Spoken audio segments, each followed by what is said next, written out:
Hello, hello, and welcome once again to the David Messiah YouTube channel, where our watchwords are to teach and to build back up the kingdom of Zion. The title of this talk is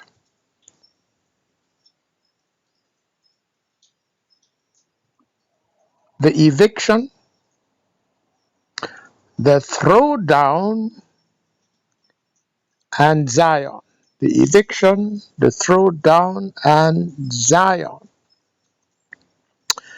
And my name is Sidney Thomas. I'm the founder and the moderator of this YouTube channel. And the Most High wants me to address this question and to bring to recollection what this YouTube channel started with, in which he had me to speak into existence what we are now seeing unfold in the land of Israel, that inheritance land of Israel, which is the eviction. The eviction of those so-called Jews who are not of the line of Abraham, Isaac, and Jacob, and therefore have no claim to that land, neither to rule over it nor to live in it. So that was spoken into existence in the very first upload of this channel, which was in the form of a demand letter upon the Vatican and upon the state of Israel. That's number one. That's as to the eviction. Now, as to the second item of the title of this talk, the throwdown is that great millstone of Revelation chapter 18. And I will go there quickly, and then I will come back to the eviction question. Revelation chapter 18, starting at verse 21.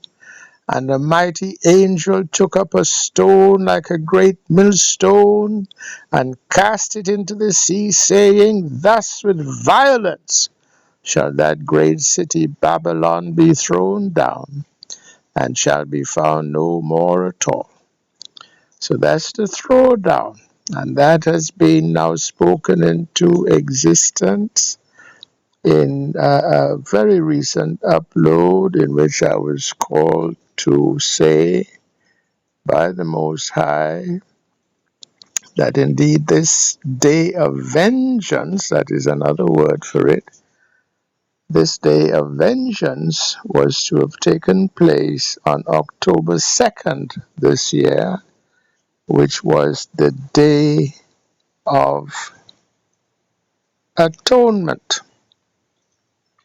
Now, it didn't happen in the physical, okay?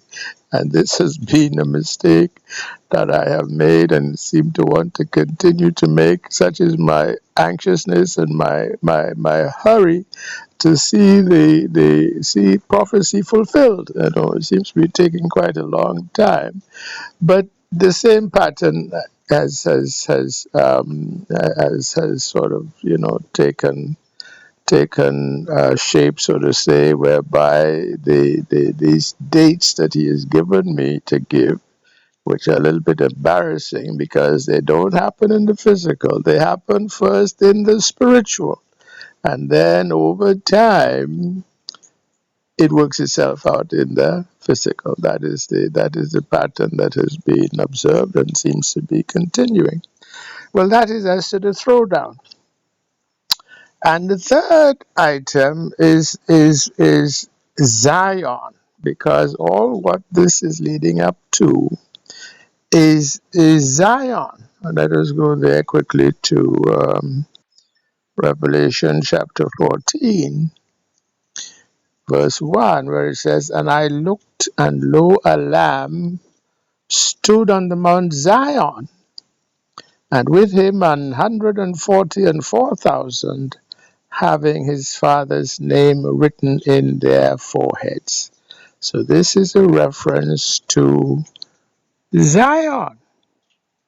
But I have to explain that a little bit more deeply, and so let me go to Deuteronomy chapter 30.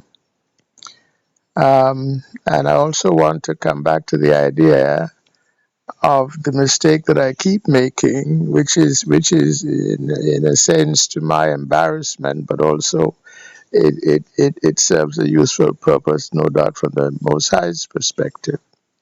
Deuteronomy chapter 30 expands a little bit on this idea of Zion. And I will read the first 6 or 8 verses of this Deuteronomy chapter 30.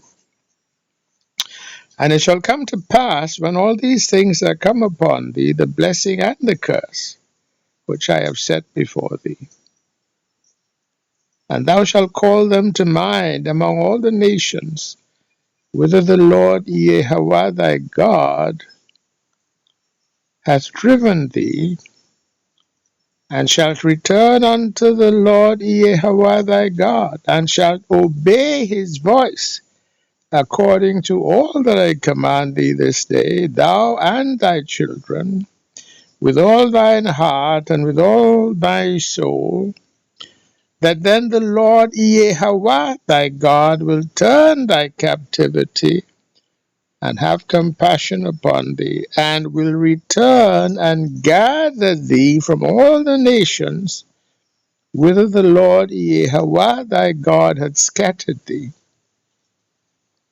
If any of thine be driven out unto the outmost parts of heaven, from thence will the Lord Yahweh thy God gather thee, and from thence will he fetch thee. And the Lord Yahweh thy God will bring thee into the land which thy fathers possessed, and thou shalt possess it. And he will do thee good and multiply thee above thy fathers. So this is now the return to the land and the establishment of the kingdom of Zion. But first, the unlawful tenant there must be evicted. And that is the first part of the talk, the eviction. And verse 6, and the Lord Yahweh thy God will circumcise thine heart and the heart of thy seed, to love the Lord Yahweh thy God with all thine heart and with all thy soul, that thou mayest live. Verse 7, and the Lord Yahweh thy God will put all these curses upon thine enemies, and on them that hate thee, which persecuted thee. And thou shalt return and obey the voice of the Lord Yahweh, and do all his commandments which I command thee this day. So this is the Zion part of the three-part talk. The eviction, which is what we now see unfolding in that land, inheritance land of Israel, because at the end of all what now is going on, we will find that Israel would have been evicted from that land. And that was spoken in the very first upload of this channel, locally and by seed line, about 20 years later. Then, of course, the most, and if, yes, they have no claim to the land, then it is entirely right and proper that the true owner of the land may come and make a demand of eviction. And this is what it is. And of course, if they refuse to cede the land and all jurisdiction and properties and assets whatsoever, then of course the Most High can do what he does. Okay, so the point there was that in that demand letter, upon well, upon both the Vatican and also the State of Israel, but specifically the part of it that pertained to the State of Israel. They were given that chance to seed the land, because it's not as though they don't know that they have no right to that land. They well know that. Their own historians have told them that. Their own rabbis know that. There were at least two books, and there's a third one that I can never remember. It's a historical book of a fairly technical sort. But the two books that are accessible to essentially all, there's one by Shlomo Sand called The Invention of the Jewish People, and there's one by Arthur Kessler called The 13th Tribe. And between those two, they have gone, and the other one is by one I think called El Haik. And he did a complete sort of, what's called a cliometric study using computers and simulations and statistical regression analyses and so forth, involving language and all kinds of other factors. And he was well able to trace the origin of the 90% of modern Jewry to a village that still exists today in modern Turkey called Ashkenaz. That's where their language, Yiddish, originates. Okay, so it adds to the picture that was given by Shlomo Sand and by Arthur Kessler as to the origin of those people, which is not with Abraham, Isaac, and Jacob, that bloodline to whom the land was given, but rather to Japhet at best. At best, they are of the seed of Japhet, and I say at best because it was Japhet's line that was polluted by fallen angel seed after the flood. And that's there in that titular son of Japhet, whose name was Magog. And from that name is the giveaway that he was Amogog, child of Gog, descended from Gog, not from Japhet. And Gog was a fallen angel. So his line, DNA line, Y DNA, father to son DNA, did not come from Adam. And that line polluted the rest of Japhet's children. Him and also the other one, Tubal, also was a son of a fallen angel, I have been given to understand. And that's why instead of the Isles of Japhet being called the Isles of Japhet, we have in the biblical letters that were bequeathed to us by our forefathers, they were called the Isles of the Gentiles. And we needed to, in order to understand even where the word Gentile comes from, we needed to go to the Paleo Hebrew, and that is where we find the sort of etymological origin of the word Gog, and having found that of the phrase Gog and Magog. So that mystery has been cleared up. It's there in the book that's on the screen there now. I won't go there, but because I don't want to lose my place. And if we go to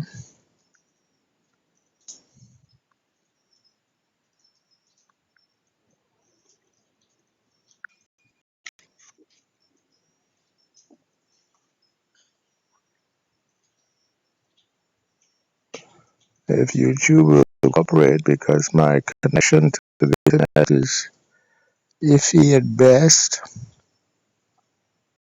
Okay, let's see if we can get it.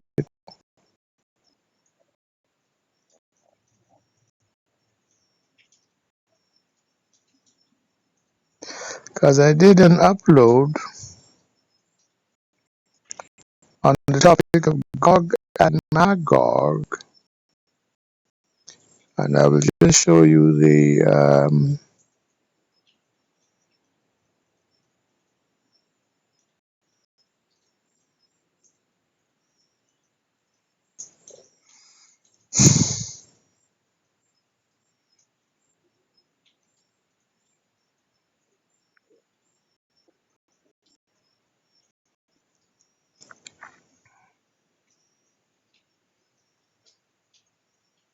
well, this is taking too long, so I will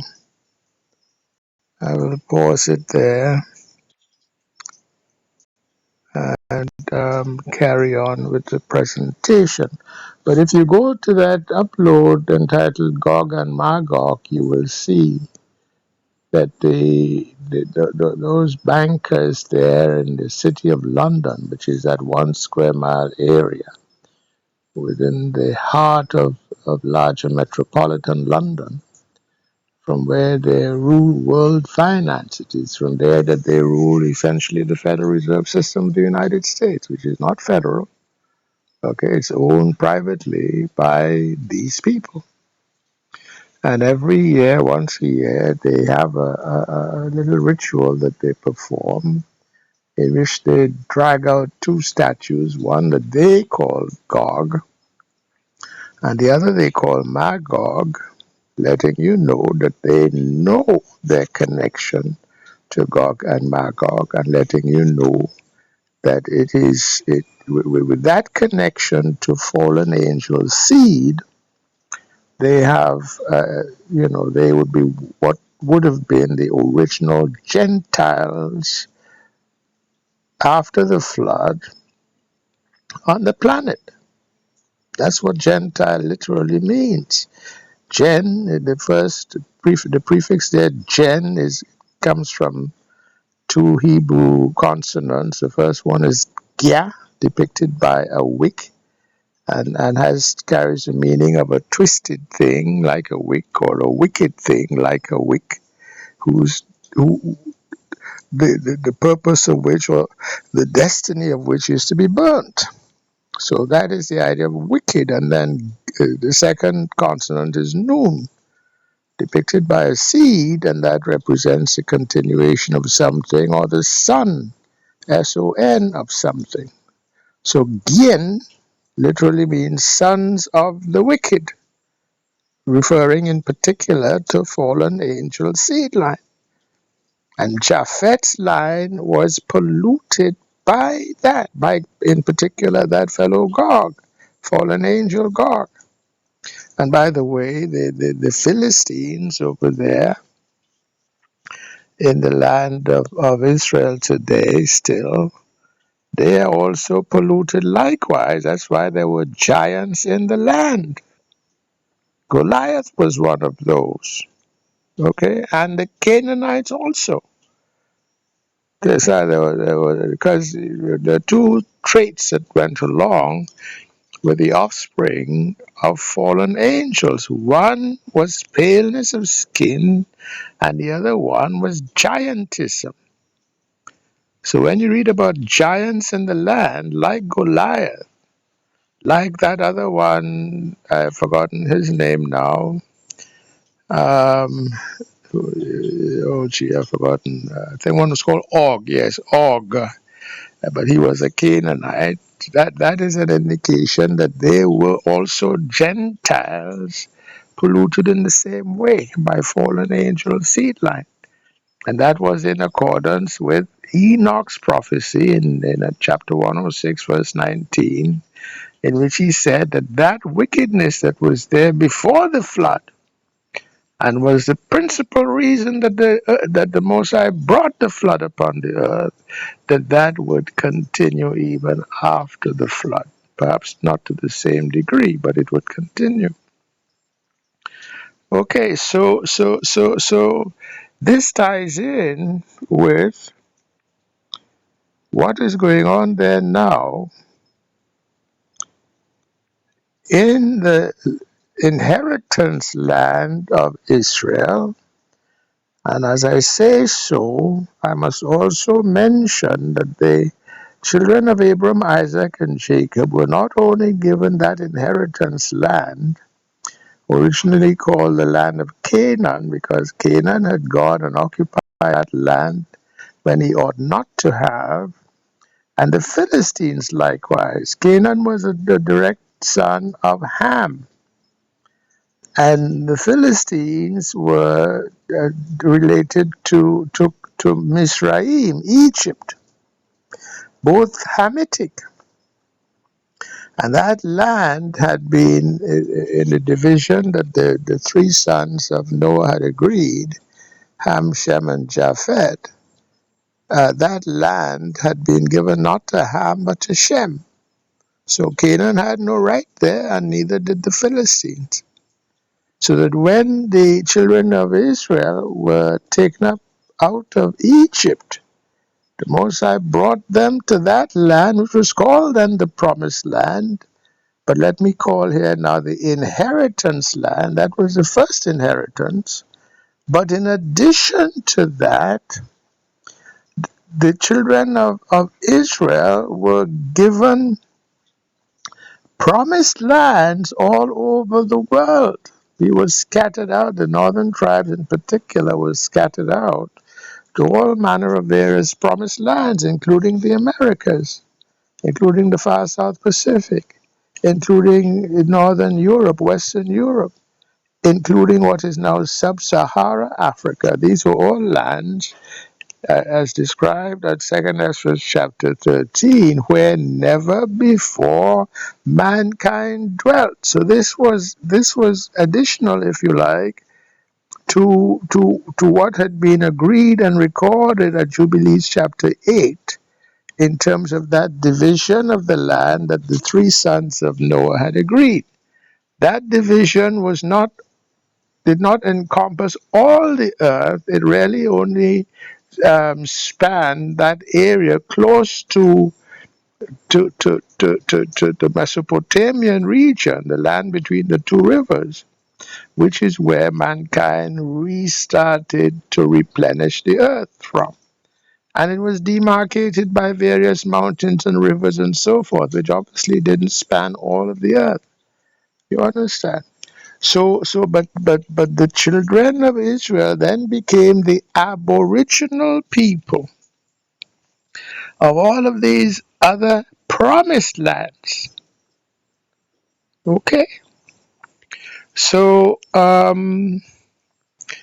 so there's inheritance land, which is that land of Canaan, which is what now the Palestinians and the Israelis are fighting over, and neither of them have um, claim or title to that land. Why? Because of what we have prophesied in Scripture. I think it's Luke chapter 21, verse 24. Yes, what does it say? And they shall fall by the edge of the sword and shall be led away captive into all nations. That was us, the Negro, the children of Abraham, Isaac, and Jacob. And Jerusalem shall be trodden down of the Gentiles until the times of the Gentiles be fulfilled. So that is what now is being fulfilled. The eviction notice, and has been fulfilled. The eviction notice was given, it was spoken, and spoken out into existence. It just took some time. Because that demand letter, the first upload on this YouTube channel, went out, I believe, on March the 1st, 2022. And in accordance also with what I had been given, um, when that demand letter was made,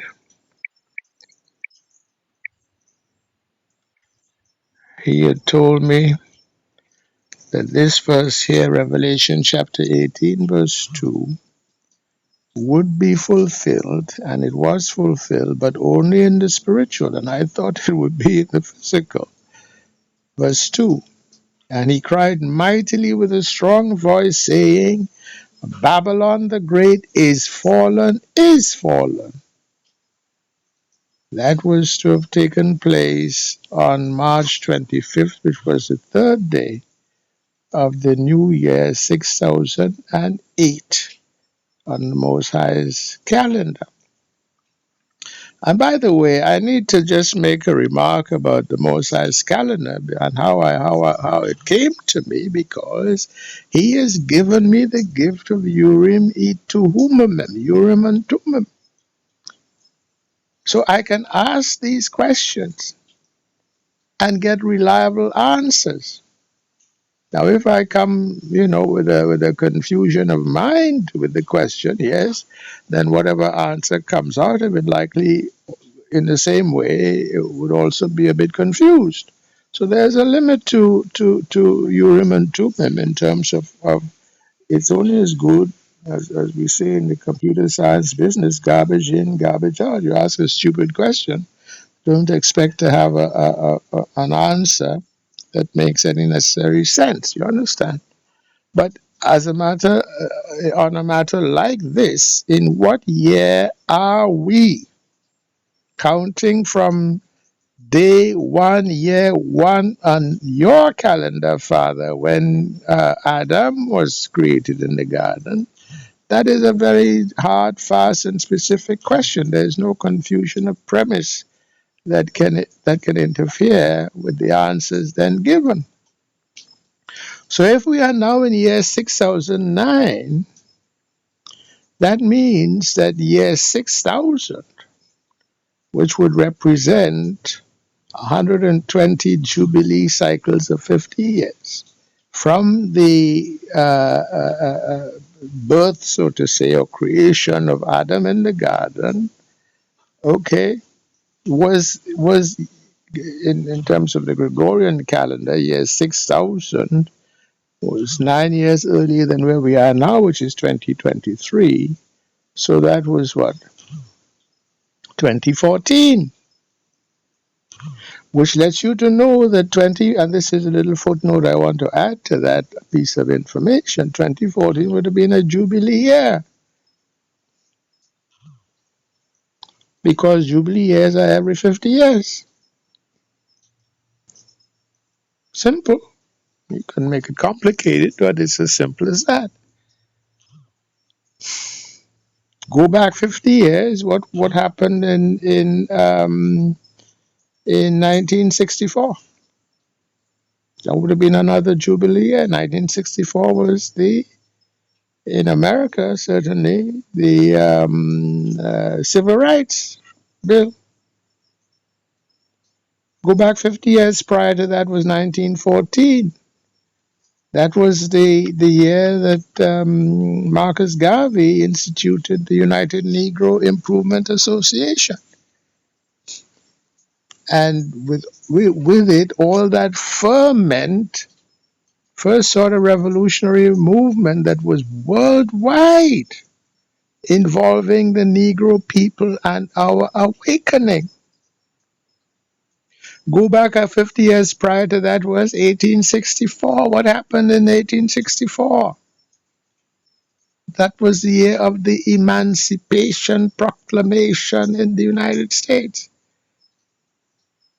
freeing, allegedly, the Negro. Go back 50 years prior to that, it was 1814. That was the 2 years into the War of 1812. And guess what? My forebears, the first to come to this land of Trinidad,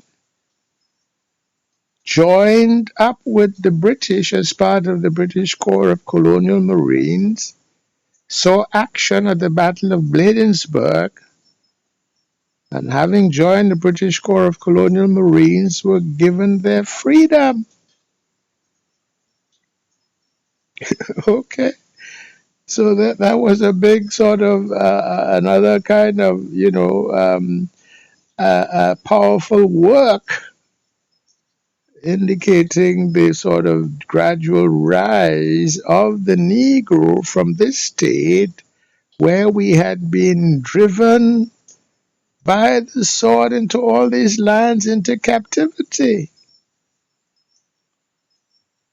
And we were kind of little by little, bit by bit, kind of being brought back up to where we would become awakened. And he had me to do an upload. I think it was called The Identity Wave, and tying it into a huge so-called Black Power revolution here in Trinidad in 1970. And he told me that date, April 6th, which was actually a Passover date, where in which that fellow, that martyr of that movement, a boy called Basil Davis, was shot by a policeman. And there was a funeral for him. That funeral was so large. The whole of, I'm not, I will get into sort of Trinidad geography to explain it, but it was a huge manifestation letting you know that something big had happened, and the Most High let me to know that what big had happened on his calendar was that on that date we were given the assignment, and how it would be for 50 years. So it's like a jubilee cycle, but out of phase by 6 years. So the jubilee prior to that was 1964. 6 years into that jubilee cycle, 1970, was when we were given an assignment to reclaim our identity. Why? Because we had lost our identity, as prophesied at Psalms 83 by those Confederates, the Confederacy of Edom and Ishmael, Moab and Ammon, and so forth. You don't have to reclaim that which you have lost. Verse 3, Psalms 83, they have taken crafty counsel against thy people and consulted against thy hidden ones. They have said, come and let us cut them off from being a nation, that the name of Israel may be no more in remembrance. The name of Israel may be no more in remembrance. So we forgot who we were. For they have consulted together with one consent, they are confederate against thee, the tabernacles of Edom and the Ishmaelites of Moab and the Hagarenes, and etc., including, we see there, the Philistines. That's why in the last upload, having to do with the events now unfolding in the land of Israel or Palestine, I could say we have no dog in that fight, because both the Philistines, Palestinians, and the so-called Israelis, they're smart enough not to call themselves Israelites. And for the same reason, they never use the term anti-Shemitic. They use the term anti-Semitic, which is a nonsense of category, and therefore an empty set, because there were no Semites in the world. There's no patriarch named Sem. Okay, and they do that deliberately, because if they assert the way they usually use the term anti-Semite, then they are asserting that they are Semitic, right? When they know they're not Shemitic. So they can't say anti-Shemitic, because that would be saying to the Father and to God and to man that they are making a claim to be of the line of Shem. And they know they're not. And they don't want to be more guilty before the Father than they have to be. So they make up this nonsense term, Semitic. It's very clever. Okay, so having forgotten who we were, having even forgotten where the word Negro comes from, and that was part of what he had me to do, was to restore the etymology of those terms of identity that those who have tried to steal our identity have sought valiantly to keep quite hidden and have succeeded. But when when the Holy Spirit is guiding you, then they can't keep hidden that which the Holy Spirit wants to reveal. And we're now in the year 6009 on the Most High's calendar. So it's a ninth year into the seventh millennium, and the number 9 numerologically is the number of revelation. That's the number of apocalypse. It's the number and it tallies with the ninth commandment. Thou shalt not bear false witness. Okay?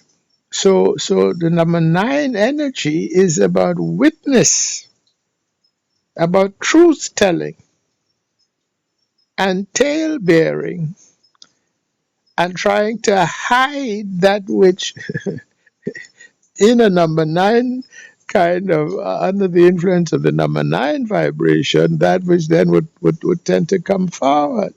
So all these things which have been hidden are now coming out. But from 1970, add 50 years to 2020, we had this great big sort of ferment, during which time it was a ferment of artistic ferment.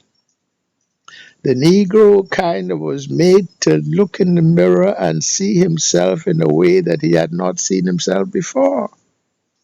Because we became the people, the sort of go-to people, whether it was in the fields of music or in the field of sport, but even also in many scientific kinds of endeavors as well. So we kind of started to feel our oats, so to say, as a people, to where we could, yes, we could say to ourselves, yes, we are the chosen people. Yes, we are the children of the Most High.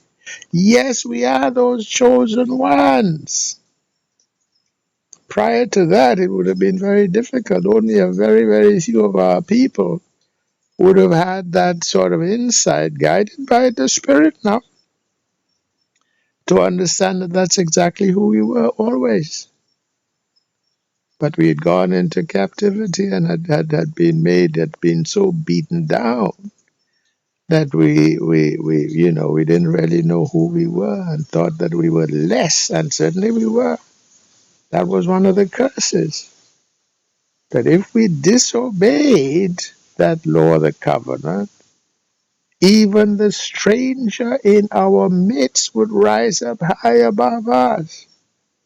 That means in all those promised lands to which he sent us, where when you read 2 Ezra chapter 13, verses 40 to 45, it says that they made this sort of determination amongst themselves that they would keep the law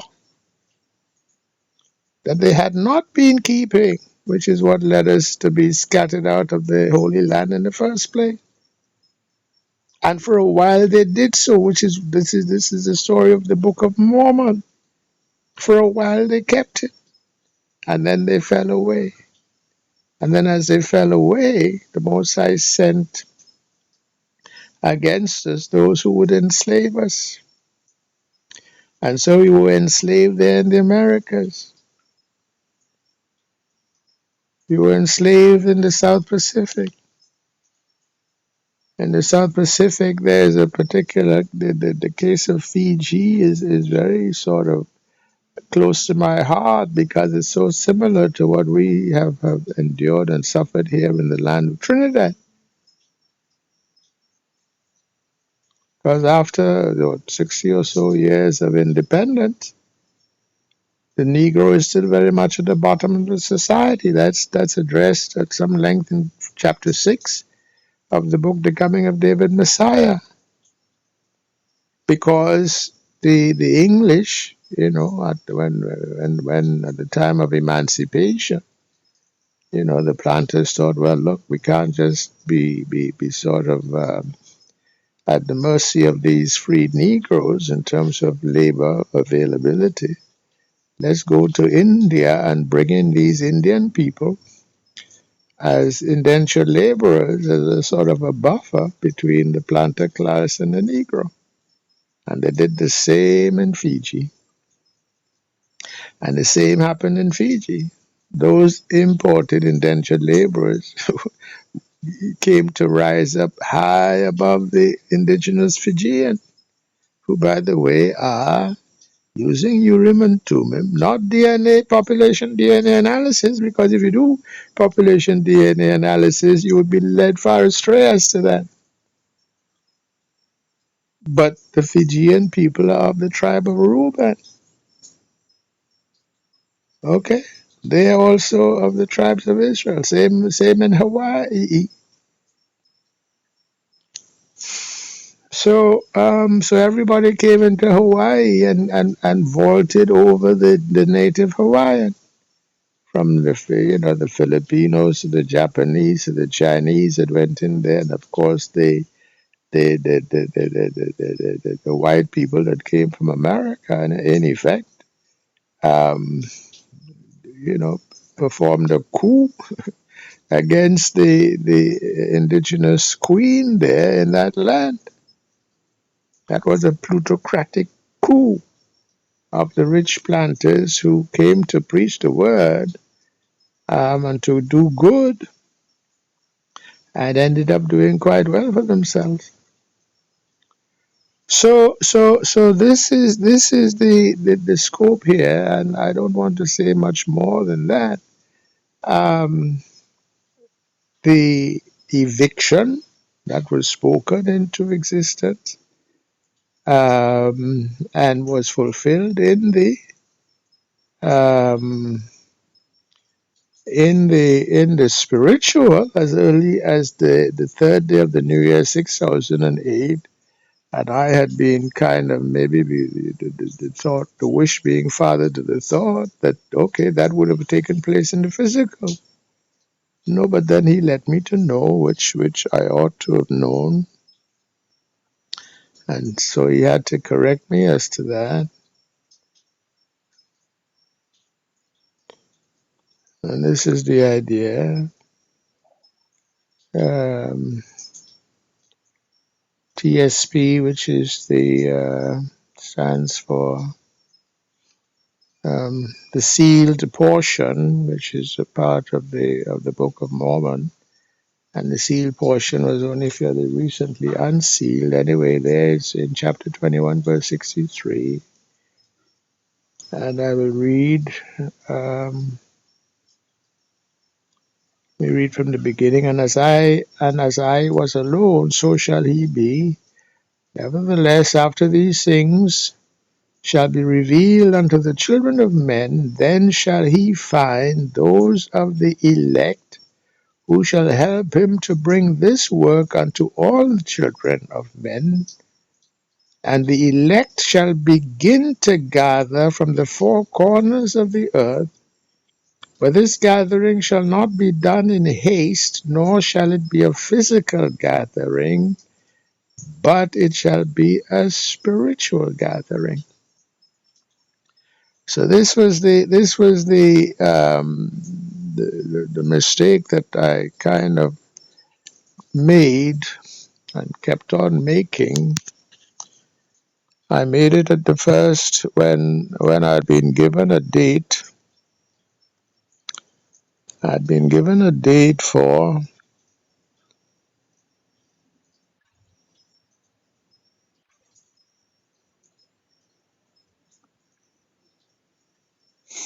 Zion. So I thought, and I looked, Revelation chapter 14, verse 1. And I looked, and lo, a lamb stood on the Mount Zion, and with him 140 and 4,000, having his father's name written in their foreheads. And the date I was given for that was New Year's Day, 6005, which that year on the Gregorian calendar was March 24th, Sunday, March 24th, 2019. Yeah. So I thought this would be a physical event, that there would be indeed a physical Mount Zion. There is a place called Mount Zion in the inheritance land. There is a place called Mount Zion over there in Kenya. There's a mountain called Zion.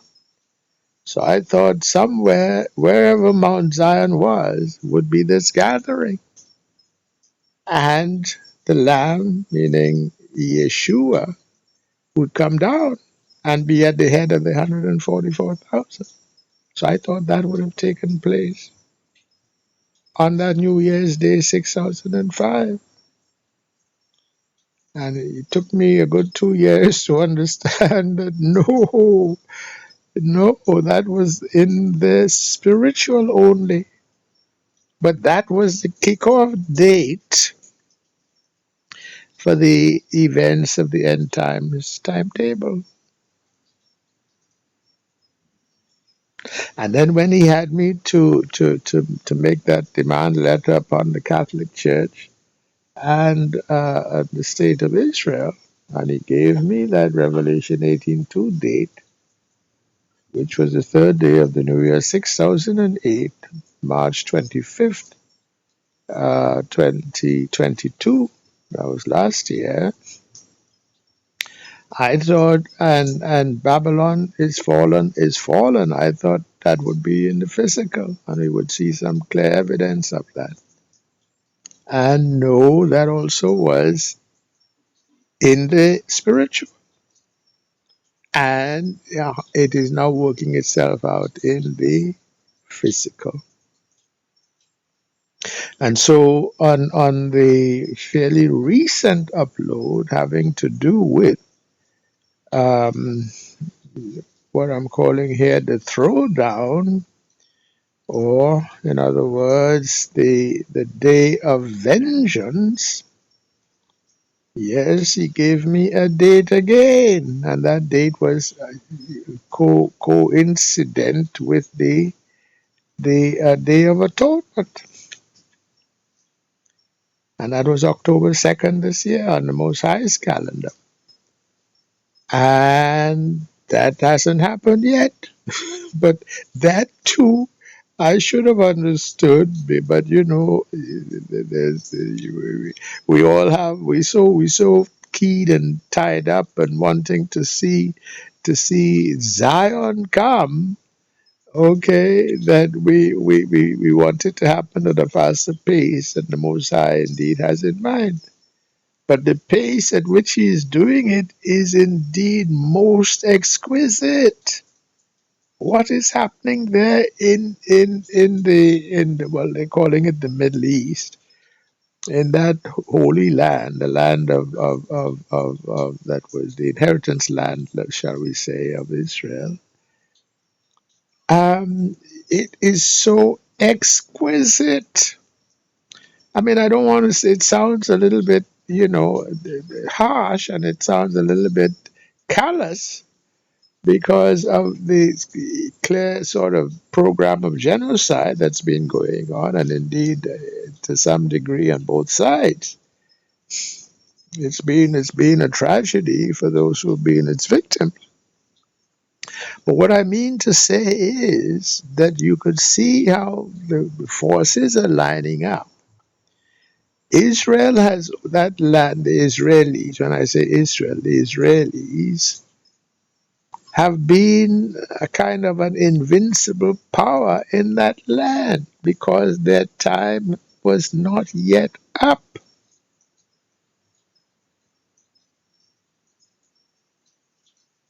Esau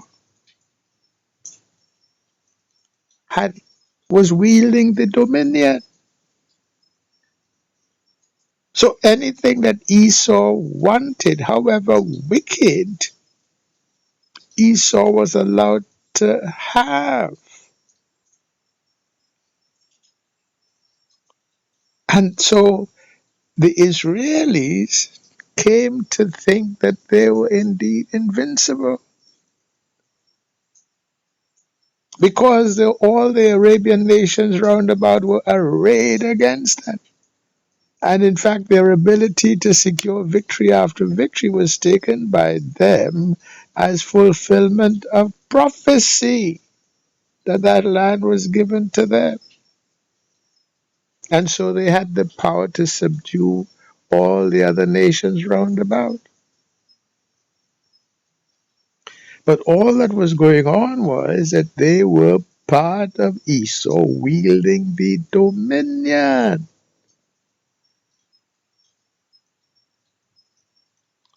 So Egypt came against them in alliance with Syria, in alliance with Jordan, defeated. They could defeat Hezbollah, they could defeat, the Lebanese, and etc. Yom Kippur War, this war, the other war, every war that they had to fight, they were able to win. And they had also the support of the West, so-called, who are also of Esau. But now, the time is up. Babylon the Great is fallen, is fallen. That is already happened in the spiritual. So that now in the physical, when they try to wield that power they have been used to wielding, when they try to proceed on the assumption that they are stronger and therefore they shall win, that is no longer the case. I'm talking now of the purely military matter. They cannot win a war in which they have to fight Hezbollah coming from the north, Syria coming from the north and the east, Hamas coming from the south and the west at Gaza Strip area, okay, and possibly, although I doubt it, possibly Egypt providing support down there in the south as well. But in any case, we see Iran taking very positive steps to get into the war. And Iran is now a much more powerful nation, not only militarily in terms of the weapons and arms at its disposal, but also in terms of its industrial capacity. Because Iran has been under sanctions for so long, they have had to rely on their own ingenuity, and they are very bright people. When I was doing my engineering work there at Toronto University, there are many Iranians in the class, and they certainly by no means, unbright. Okay. I mean, given the same sort of background and so forth, they're very, very intelligent people. Okay, and I worked with a few of them also in the World Bank during my time at the World Bank. They're by no means a backward people.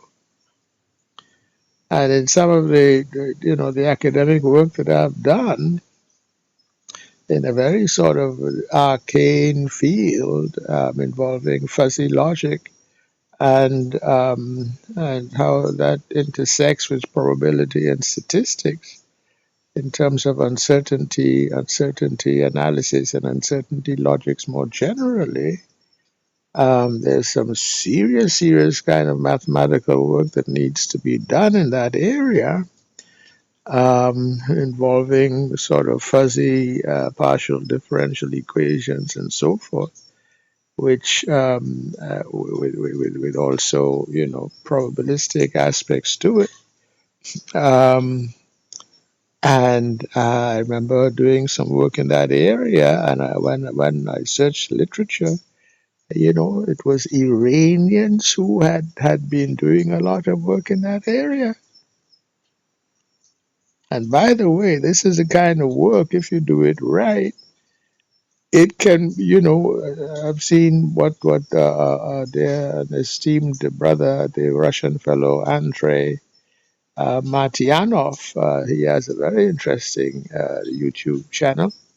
And from time to time, he veers off into these highly technical areas, but deals with it in a sort of, way that the man in the street can more or less understand.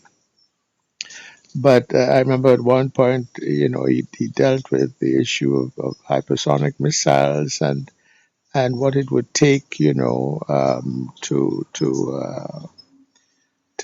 bring down a target and so forth. How many missiles must be in the salvo, and how many missiles must be in a salvo now to try to take down an incoming hypersonic missile.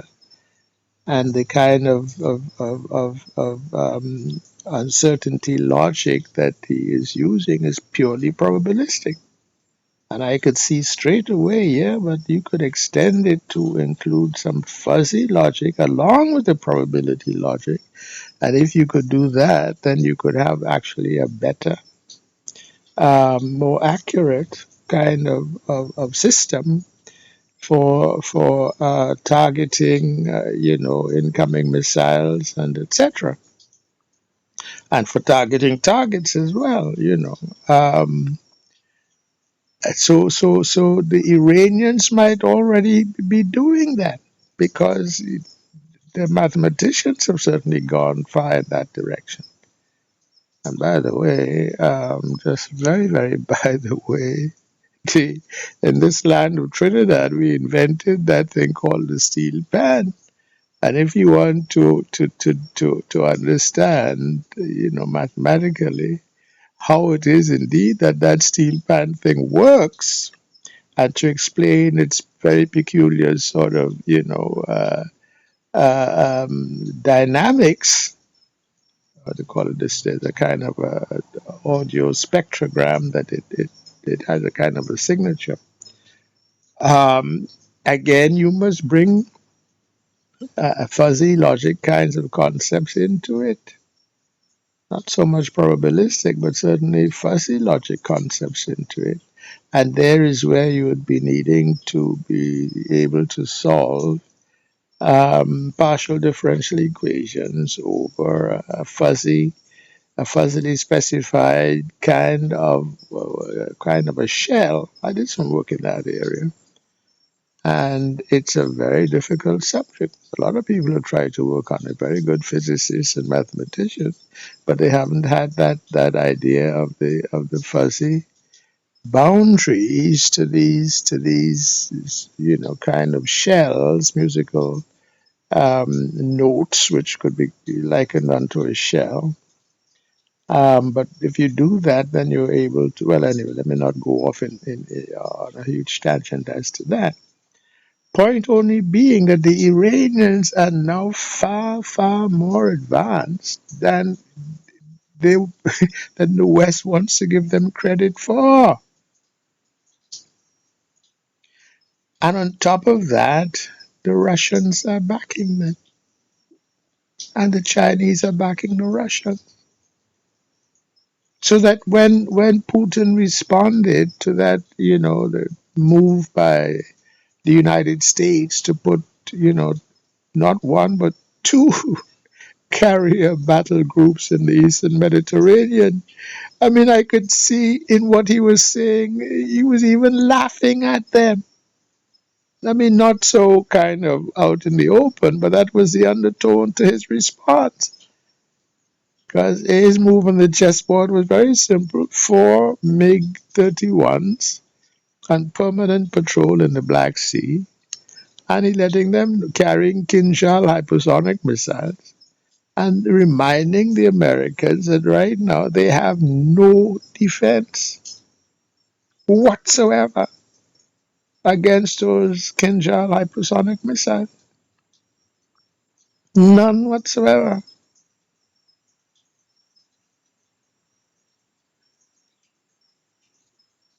So that those carrier battle groups, the only thing all it is that can back it up really is a bluff, and the bluff is that if Russia takes out at will, which they can, those aircraft carriers, the latest one is the Gerald Ford, which I saw somewhere cost something like $13 billion and carries 5,000 sailors on it.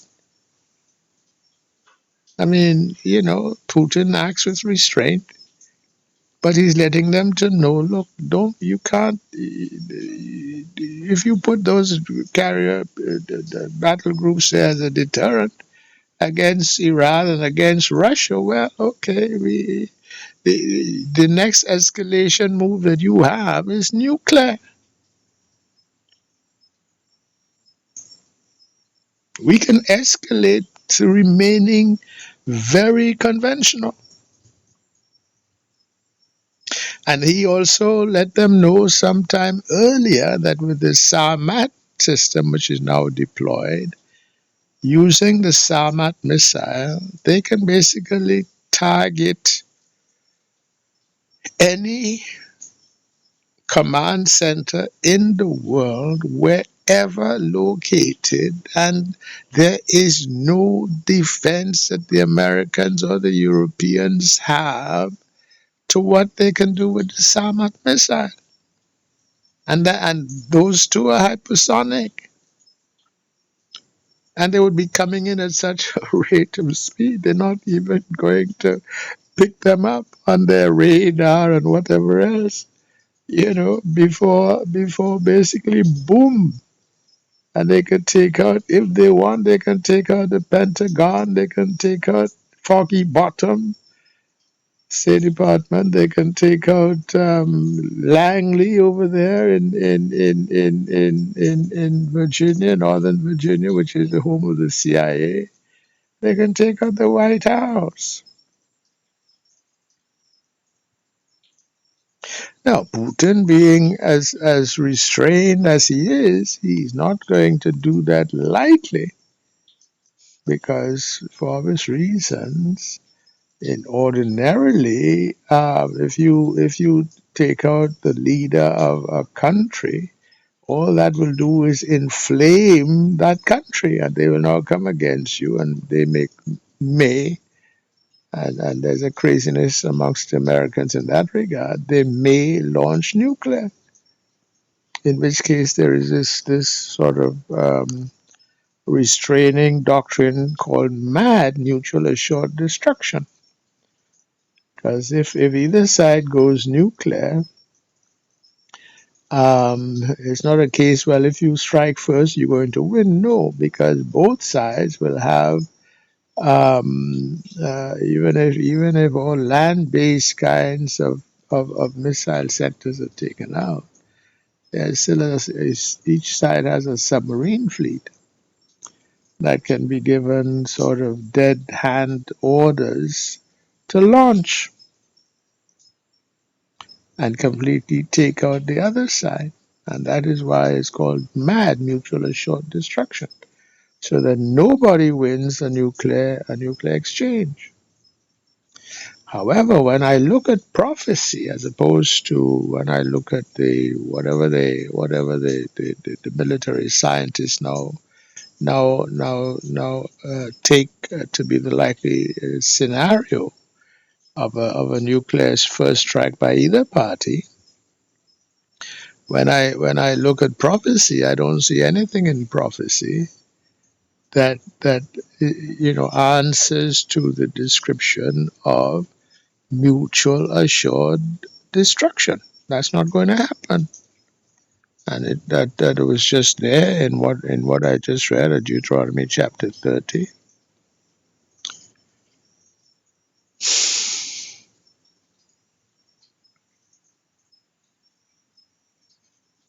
And then the Lord Yahweh thy God will turn thy captivity, have compassion upon thee, and will return and gather thee from all the nations whither the Lord Yahweh thy God hath scattered thee.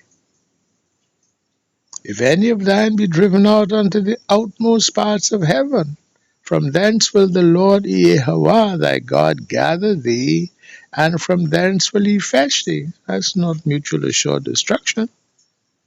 And the Lord Yahweh thy God will bring thee into the land which thy fathers possessed, and thou shalt possess it. And he will do thee good, and multiply thee above thy fathers. Now this pertains to the inheritance land. This doesn't mean that all the promised lands will now be left empty. No, not at all. Because it's in Deuteronomy chapter 32,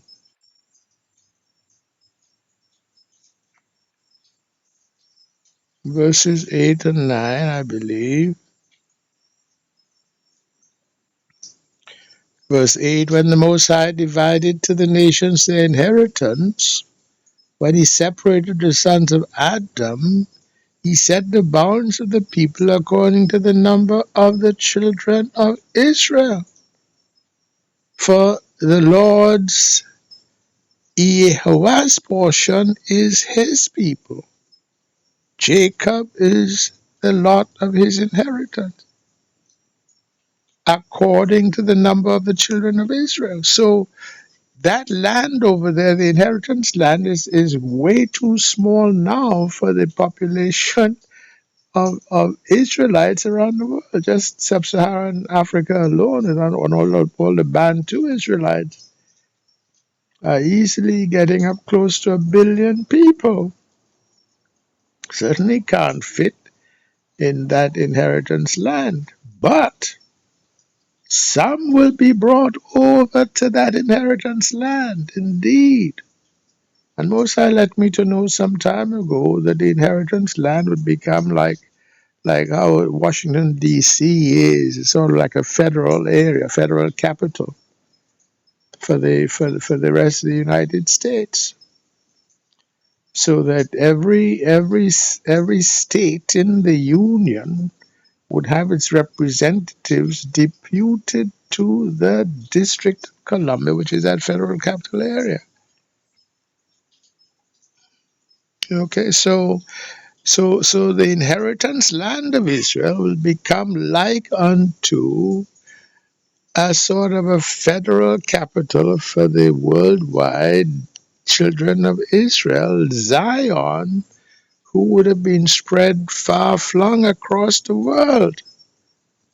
So if you're there in Fiji, yes, you will send some kind of a deputation over to the inheritance land, but Fiji remains your homeland, so to say. It's a beautiful land. You're not going to want to leave that. Caribbean here is beautiful land as well.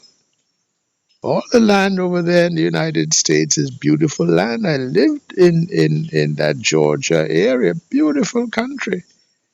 I lived down in Louisiana, beautiful country, except for the hurricanes and the floods. I don't know what might happen, in time to come, whether that will all be underwater. Um, that whole sort of stretch of land from the Gulf up to the north, up to the Big Lakes area. I think a lot of that land is going to be underwater. A lot of the eastern seaboard also will be underwater. Florida, New York, California. But North America as such is a beautiful, beautiful, beautiful country. And all of that is given to the children of Israel. All of those are promised lands. South America also. But that inheritance land, as barren as it seems to be, will also be, because that's what it says in Deuteronomy chapter 30, will also be, and he's going to bring us over there, and that would become like unto a federal capital for the kingdom of Zion. Okay, so that's the topic of this talk. Number one, the eviction. Israel has this time bitten off more than it can chew. And you can see the sort of reaction around the world. They've lost that political war, that public relations war altogether. The only ones who are with him is his fellow Edomites, United States, and that HOR whore that runs the money capital of the world there in the city of London, including the Federal Reserve System of the United States. Even though they can print as much money as they like, because that's how they've been doing it. They can print as much money as they like and put it as a debt owed to them, and then call upon the actual physical resources now of the United States to sort of bring the material equivalent of that money that they will have printed in terms of missiles and boots on the ground also. No, right now the United States simply does not have the industrial capacity in any way to respond as it would have to be any kind of a threat to Russia and Iran combined. And this is what I addressed in an earlier upload entitled NATO's Nakedness is Exposed. And that is all in accordance with prophecy. That is Ezekiel chapter 38, Ezekiel chapter 39 coming into fruition. So that's so Israel, or the Israelis who are not true Israel, are being evicted from that land. Okay, at some point also the Philistines will be evicted from that land, I'm sorry to say. Well, I'm not sorry to say, because I can't consider myself to be more righteous than God. And Luke 21:24 says, they will tread Jerusalem under until the time of the Gentiles be fulfilled. So when we're now at that stage, and that has been now spoken into existence, that the time of the Gentiles is now fulfilled. And so the Israelis had that opportunity when the demand letter was served upon them. Yes, they could have in effect said, yes, we acknowledge error and beg forgiveness, and the Most High could have made some arrangement. But they rejected that demand. They still carry on with the idea of identity theft, that they are the true children of Israel and therefore have a right to that land. No, they don't. I know the blasphemy of them who say they are Jews and are not, but are the synagogue of Satan. You can't fool God. How are you going to fool God? And even to the extent they have, tried, certainly the rank and file, under the delusion, of course, they tried very hard to keep the law. In fact, they're not even doing that very well, because they have got the calendar wrong. Because if they rely on the sighting of the crescent moon for the purposes of determining the new months, then they are not properly keeping the set feasts. So they're wrong from get-go. And if we, the Negro, follow them in that folly, then we too would be at fault before the Most High. That's why Revelation 18:4, the Most High says, "Come out of her, my people, that ye be partakers of her sins and receive not of her plagues." So if you simply following these so-called Jews with what they now say to be the calendar, they think it's in year, would it be in year what, 5784, I think? They're wrong as to that. Very wrong as to that. And it only takes sort of casual observation to see that we have to be in or close to the seventh millennium.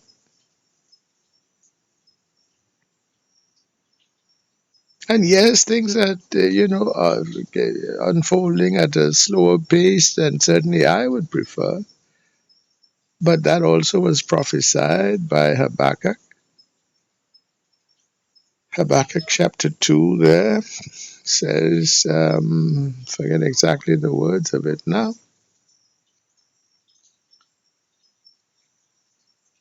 Though it tarry, wait for it. It shall surely come. It will not tarry. So we, I thought the tarrying had ended in year 6005. But evidently there's still some kind of a degree of tarrying that is also that is part of this, and I call it now exquisite unfolding. Right? So the eviction is in process, soon to be followed, I imagine, in terms of the ordering of these events by the throwdown, by the day of vengeance, the great millstone in 1 hour. And we can see how that indeed could happen. Because in the same way that one of these Kinjal missiles could basically take out that Gerald Ford aircraft carrier that cost $13 billion with 5,000 sailors on board, not to mention all the planes, the F-35s, the F-22s, whatever other kinds of, aviation kind of hardware that they've got. All of that will go down within the space of an hour.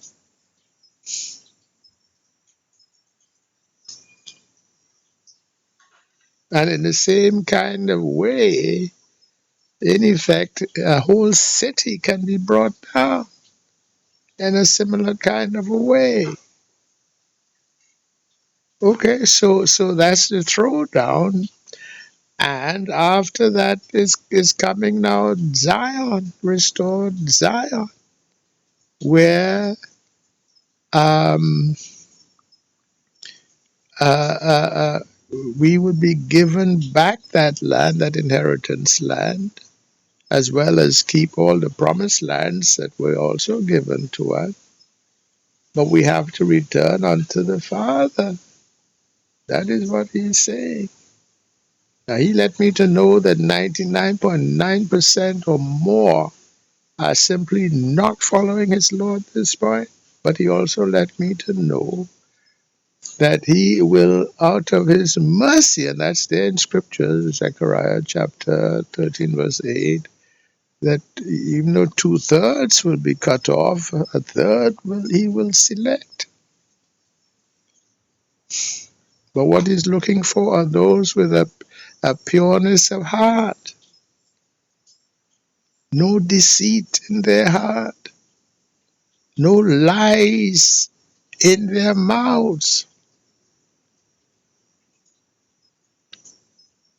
so that all those who are preachers of this and preachers of that, but which are leading the Negro astray, away from our salvation. Why?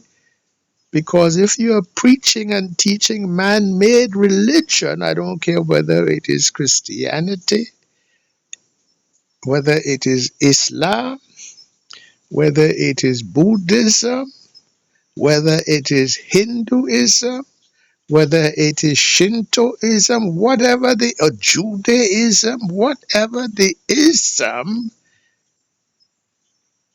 if you have that in your mouth and you are teaching that, you are leading your Negro brethren away from salvation, because in none of these religions are they having the Negro to keep the law, the covenant. And that is what we have to keep. And the law of the covenant is not only the sort of, the formalistic things. It's how you treat your brother. And that's part of the good teaching of the gospel of Yeshua.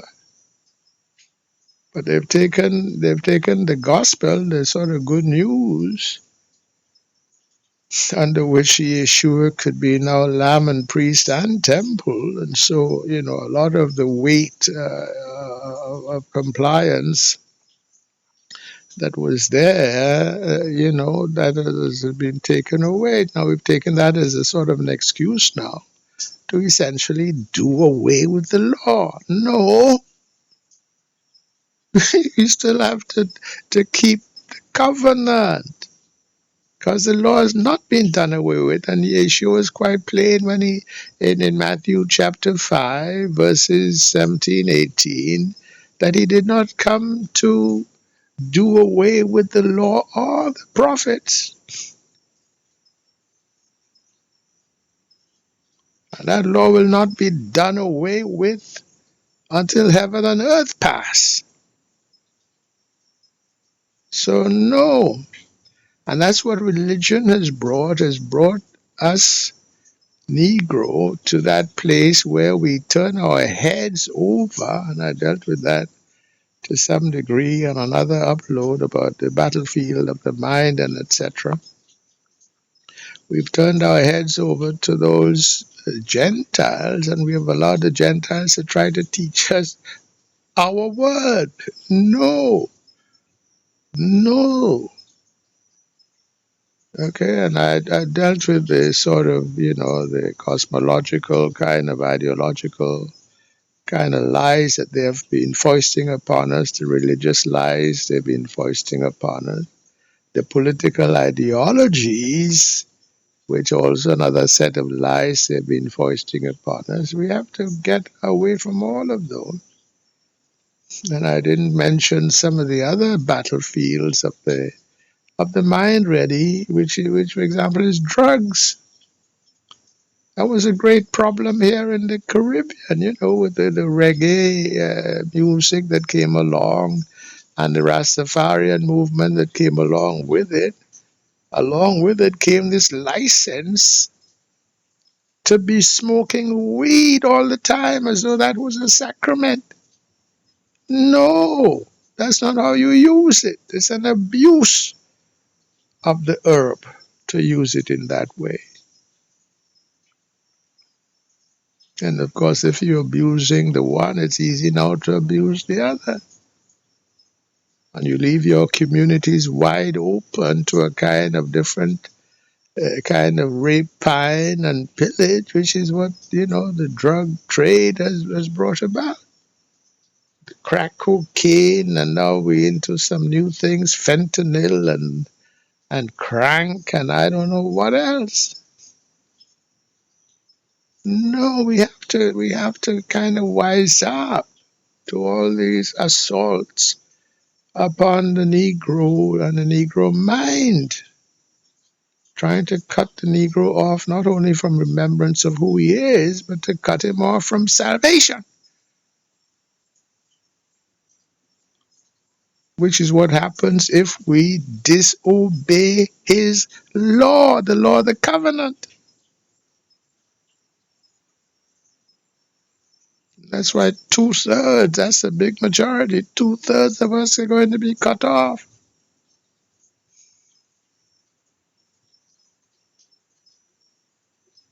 Anyway, so I think I will stop there.